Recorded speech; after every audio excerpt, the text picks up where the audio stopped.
knock. Who's there?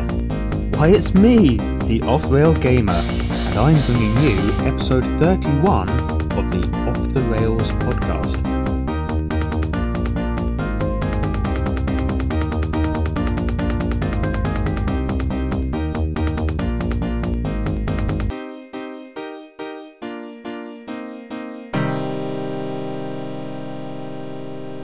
Alright, so that joke didn't have much of a punchline, but please don't let that spoil your mood for the rest of the show. Start on a low and hope things can't sink any lower. That's my philosophy. And with any luck, the rest of this week's script will only improve. I would say I'll sack my writing staff if it doesn't, but Off the Rails is a one-man show, and if I'm not coming up with all the clever things I'm going to be saying, well, no one else will. So, what is Off the Rails anyway? For anyone new here, well, it's a fortnightly podcast in which yours truly talks around the topic of video games. Sometimes there's a moral to the stories that I tell, but mostly it consists of confused ramblings, unpopular opinions, and of course, there's my contribution after I've read out your musings in our favourite section, Listeners' Whispers. I'm being cheeky, of course. I do love the comments my Orgonauts write in with, many of them thoughtful and insightful. But hold on. Before I get ahead of myself, I probably need to explain. If you look to the podcast episode description, you'll see I've posted links to all my socials. There they are, look. Take a bow, everyone. For the listeners at home, we've got YouTube and Twitch, and TikTok and X, and oh, look, there, my email address, offrailgamer@gmail.com, where you can write me direct. Send me your comments, queries, suggestions and feedback, and I could be reading them out in the next episode's Listeners' Whispers. There are 2 golden rules you need to keep to, though. Comments must 1. Be kept clean, and 2. Not be too mean. Now I know what you're thinking. You promised us a podcast about video games, but I'm yet to hear any chatter about video games. Where's all the chatter about video games, eh? Well, before you go filing any false advertising complaints to trading standards, here comes our first bit of video games chatter, as I tell you all about what I've been playing recently, in the section I've rather conveniently named, What I've Been Playing Recently.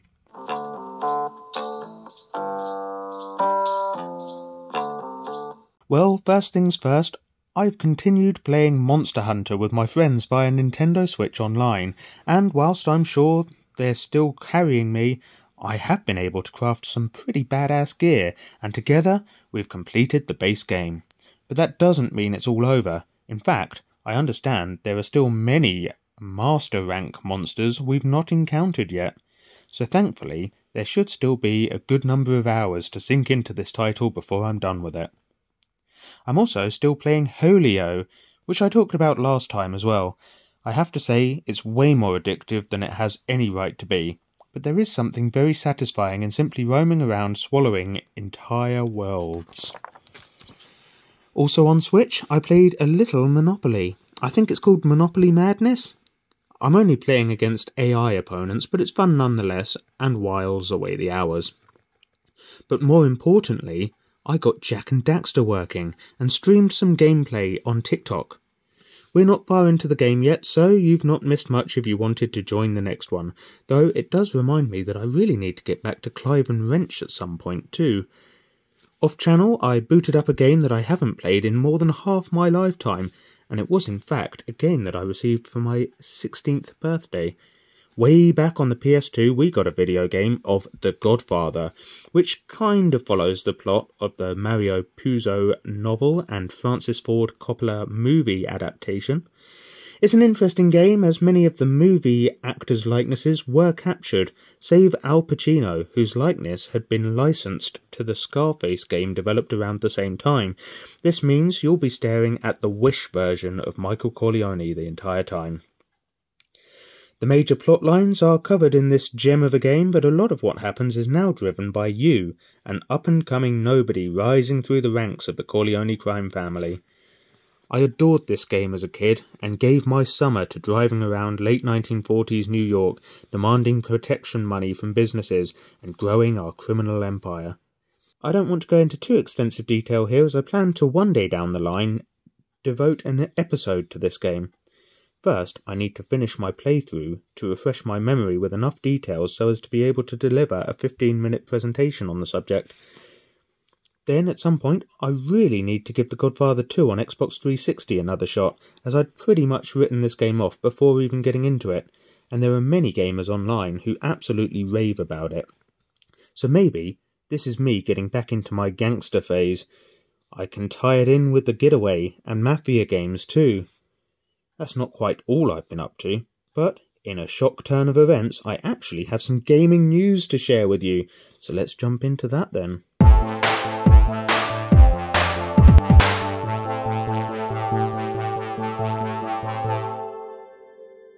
Did you ever play Ubisoft's Beyond Good and Evil? Did you enjoy Ubisoft's Beyond Good and Evil? Have you been keenly awaiting a sequel to Ubisoft's Beyond Good and Evil? Well, Ubisoft have announced a 20th anniversary remaster of the first game, and you'll allow me to pause here for a short rant. Another remaster? Look, it's great getting to play some of our childhood favourites on modern consoles with updated graphics, but seriously, we're getting more announcements for remasters than we are for new games at this rate. At least it certainly feels like that. And oftentimes a remaster just means it's been given a slight graphic makeover, but we'll still be left with the same clunky controls we hated back in the time before control sets were largely standardised. This meaning you can pretty much pick up any game released since around 2010 and have a fair idea of what all the buttons do. Prior to this though, it really was anyone's guess. So, we're getting a remaster of Beyond Good and Evil anyway. But, in the announcement, Ubisoft mentioned some new quests that will tie into Beyond Good and Evil 2, which might be exciting news for some of you out there, but given how long Ubisoft have been telling us, yes, it's still in the pipeline, without ever having anything to show for us, I can perfectly well imagine we'll be seeing a 40th anniversary remake of the first game before there's even a cinematic trailer for the sequel. Anyway, that's some gaming news that I found for you, even if it is a bit something of nothing. But here's an idea. Why don't you write in to offrailgamer@gmail.com and let me know if you're excited for Beyond Good and Evil 2, or even if you're excited for the BGE remaster. I personally haven't played the first game, but I am aware of fans of the game's frustration at the wait for the sequel. Shall we talk about something else for now?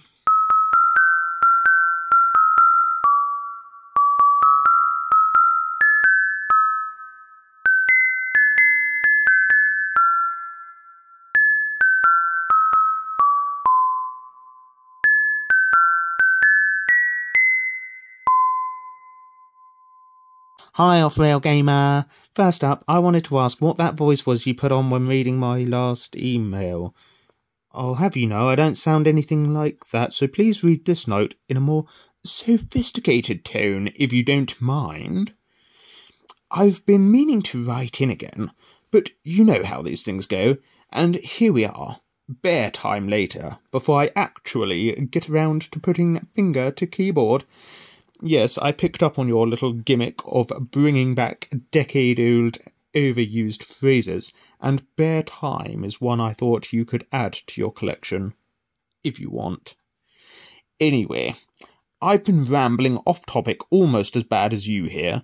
That Chaos Cart sounds like good fun, and I'm glad you seemed to have had a good trip.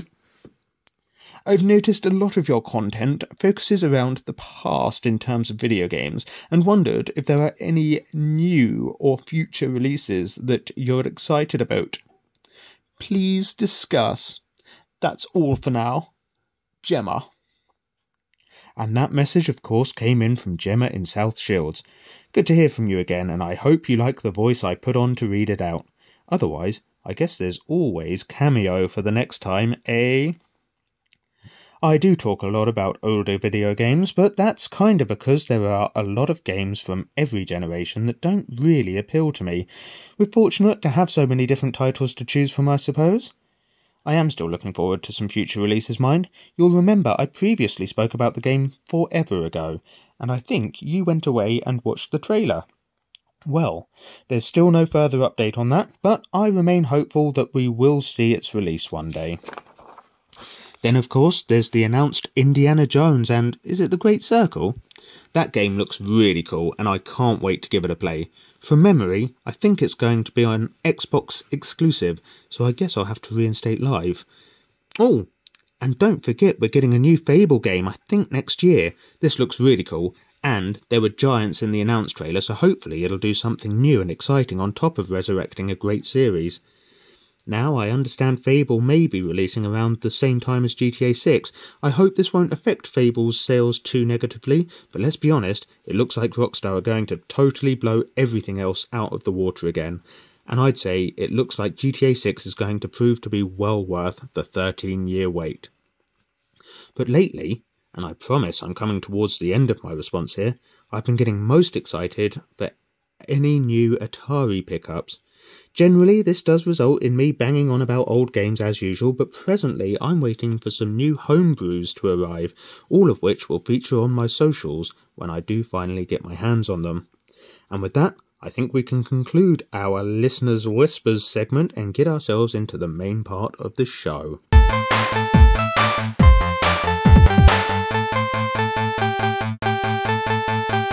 Here we are then, episode 31, and still coming up with fresh topics to talk about. There are some weeks that I sit here scratching my head, but let's not forget that we've got decades of gaming history we can cover, so we ought to be able to keep things running for some time yet. Well anyway, this week I had a game spring to mind that I wanted to talk about, but I don't think I can give it a show all to itself. It's a title that, while I've seen some enthusiasm for it online recently, it's not one that's ever seemed to get a great deal of attention. And that is our topic for this week then. Games that aren't massively popular that you may have missed. And I'll let you decide whether it's right that these games got left on the wayside, or if they deserved better. Starting out then, let's talk about the game that inspired today's seminar. I'm going to look back at the PS1 and a game called Sheep. And I don't think this is going to be what you're thinking. With other titles like Worms or Hogs of War, you could be forgiven for thinking this could be another war game, especially as the sheep and super sheep appear as explosive weapons in the Worms franchise. Sheep is more of a puzzle game though. You'll take on the role of a sheepdog and must guide a flock of our fleeced friends around a maze of obstacles and into the pen at the end of the level. It sounds simple enough, but believe me, some levels do throw quite a challenge at you. You'll also find that you need to change your approach based on the breed of sheep you're shepherding around the obstacle course. For example, there's your bog standard sheep that you can bark at and chase around the level. But I remember there was another breed of sheep with a long fringe grown over their eyes, and as I recollect, they love music. So you need to keep your eyes peeled for a boombox you can pick up. This will start playing music and the sheep will start following you. I think this pickup is time limited, mind, so make the most of it. I also vaguely remember there were sheep dips you could lead the flock through, but I can't remember what effect this had or why it was featured. The truth is that this is a game I really need to boot up again. Staying on PS1, there was a platformer that I know I've talked about, or at least referred to, in our recent episode on video game villains. It's a beautiful cartoony looking game in which mad scientist Dr. Narf is genetically modifying vegetables to operate as a personal army for him, spreading chaos as they go. Step in our title character, the Jersey Devil, to put Narf and his minions back in their place. JD is a big purple anthropomorphic creature with devil horns and the wings of a bat. It's a 3D platformer in which you break open crates and traverse the game world to reach the end of the level. It did have an incredibly short draw distance though, which made making some jumps very tricky indeed. It had a certain charm, but I think there's a good reason it never reached the same levels of fame as Crash Bandicoot and Spyro the Dragon. Nevertheless, if you're at all interested, I do think Jersey Devil is worth checking out. but I wonder if I'm just looking through my rose-tinted glasses of nostalgia. The next game I've definitely bad-mouthed over the years, and possibly even in previous episodes too. In fact, I think I probably included it in my list of terrible games that I personally couldn't get on with. But for all that, I'm feeling minded to give it another chance.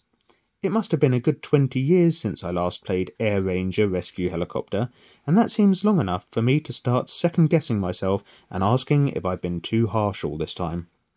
After all, I recently played some Eminem's Shell Shocked on a live stream, and it wasn't such a steaming pile as I'd remembered it to be. In Air Ranger Rescue Helicopter, you pilot a rescue helicopter, flying out to save victims of various natural disasters and bringing them to safety. The level I remember most vividly is the one I got stuck on. A cruise ship has run into trouble out at sea, and you must go and collect the survivors from the treacherous waves. But to reach them, you have to hover at the perfect height as a colleague is lowered on a winch to grab them one at a time and pull them up into the vehicle. But you can't rescue everyone at once because the helicopter is limited in how much weight it can carry, so you pick up some passengers and must take them inland to drop them off before heading back out to sea to save the rest. What was infuriating was that all this was going on in the middle of a storm, and the wind keeps blowing you around. Coupled with the fact your man on the winch must be lined up perfectly to save anyone, and the fact the level is timed, well, I hope you can appreciate why I struggled so much with this game as a wee kiddywinkle. A game that I do believe deserves more attention is Asterix and Obelix Slap 'Em All. This game, released for the PS4, and maybe other platforms from the same generation, and sees you play as those two plucky ghouls best known for beating up Romans and feasting on wild boar. In A and B SEA, Caesar has, if I've remembered correctly, been sending Roman troops to occupy Britain, and one oppressed Briton travels to the village of Indomitable Ghouls to seek help. It's decided that Asterix and Obelix will courier some of Druid Getafix's magic potion across the channel to their brothers from another mother country. You stride out of the village into the surrounding woods and immediately start knocking Roman legionaries around, giving them black eyes, or helping with their dentistry by knocking a few teeth loose for them. Eventually, you reach the coast, and the boat that will carry you to Blighty. Only some pirates think they can seize an opportunity in attacking you, so you'll teach them the error of their ways. Every level plays out as a 2D, side-scrolling beat-em-up, kinda like Streets of Rage, only with the beloved characters and art style from the Asterix comics. It's got a real charm, this game, and I'm surprised no one's really talked about it, though it can't have sold too badly, as it has had a sequel released. Back in the 90s and into the 2000s, gaming gave us plenty of duos. For example, we had Banjo-Kazooie, Ratchet & Clank, Jak and Daxter. Then the years went by, and I think it was the same devs that had once worked on Banjo-Kazooie for Rare gave us a new duo in Yooka-Laylee. But that's not who I want to talk about now, because there's a pair that I don't see getting any attention online, and they are Clive and Wrench. Clive and Wrench is a real tribute to those classic platformers in which Clive the rabbit and the literal wrench on his back, a monkey sidekick, travel through time together. It's a bit of a collectathon, as there are items scattered around each level to try and find, and this really brought out the collector in me, much like when I play Spyro the Dragon. The overworld puts me in mind of Spyro as well, as you enter each level through a door, and are then confronted with the main level, and once that's complete, you can enter the boss fight. I haven't made a huge amount of progress in Clive and Wrench yet, and was playing in live streams on TikTok. In fact, I really need to bring it back in my streams, I think. But anyway, what I can tell you is that the game is fun. Perhaps where I was playing on stream, I may have missed some detail. I can't really say that they've packed in the sort of humour that was so rife in Ratchet & Clank, but I've been having a genuinely really good time with it. I really like my story-driven games, particularly with that kinda cel-shaded graphics art style. I think the first that I played was Brothers, A Tale of Two Sons, and I also remember playing the Telltale Game of Thrones as well. There are a whole host of others that cemented my love for this style of game, and I feel I should shout out Firewatch as well, which is a very good game indeed. But one game that I thought was truly excellent, but doesn't seem to have been given much attention, is Road 96. Now, I may have talked about this game previously, a long time ago, but in my opinion, it's definitely worth talking about again. Road 96 takes you back to the 1990s in a fictional country, Petria. The nation is governed by a dictatorship, and there's great unrest with those who support the current regime and many others who want to bring about change. You will play as a number of youths, one after the other, trying to flee the country. Each time you'll start somewhere different in the country and must try to make it to and across the northern border. You'll encounter people along the way who can help you get closer to your target, but you might not know which side they're on, so be careful what you say to them. I thoroughly enjoyed Road 96 and made sure to earn the Platinum Trophy for it. If you haven't already, do be sure to check it out for yourself. Now, I want to round things out this week with a game that has a very similar art style, and it's one that I'm sure I've talked about previously again, but until these games start getting the attention I think they deserve, I'm going to keep on talking about them to raise awareness. This game takes us back a further decade, to the 1980s, and a small town America, Providence Oaks. In Lake, you play as Meredith Weiss, a computer programmer who's taking a break from work to visit her hometown and fill in for her father as a mail delivery operative. You'll meet all kinds of local characters, reconnecting with old school friends and also making new acquaintances too. It's a really gentle game in which you deliver mail and also run errands for the townsfolk of Providence Oaks. Or don't even. The choice is yours. What's really awesome is there's even a cameo from Mackenzie Crook, who you may know from the Pirates of the Caribbean films, or as Gareth from The Office. If you're unaware, he also wrote and starred in a really nice comedy series called Detectorists, in which he plays a metal detecting enthusiast. The show is well worth a watch, and is just really pleasant viewing, honestly. Anyway, the reason I'm telling you this is because you'll find him in Lake, searching in the fields and countryside with his trusty metal detector. It's a really nice sort of Easter egg, to which I didn't know the reference when I first played, but then it clicked when I finally watched the series.